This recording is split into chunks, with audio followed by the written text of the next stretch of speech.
আজি মার্চ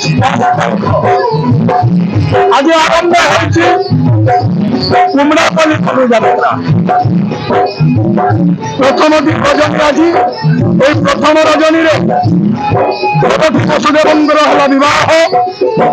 মু যাইଥିଲି দিগ্বিଜୟର দেবশ্রী নারদ কহিলে তারি অনুপস্থিতিরে বিবাহ কার্য তোরি পিতা উদ্দেশন করেছে সম্পন্ন। দৌড়ি আসিলি দেখিলি বিবাহ কার্য চালিছে। পিতাঙ্গ আদেশরে সুসজ্জিত রথ উপরে নেই যাউথিলে বসুদেবপুরী। এ সময়ে হেলা দৈববাণী রে রে কংস যেউ দেবকী এবং বসুদেবকু সুসজ্জিত রথ উপরে নেই যাউଅଛୁ বসুদেবপুরে তাহারি গর্ভর অষ্টম সন্তান হেব তোর মৃত্যুর কারণ। ফেরি আসিলি পিতা উগ্রসেনকু গাদিচ্ୟୁତ କରି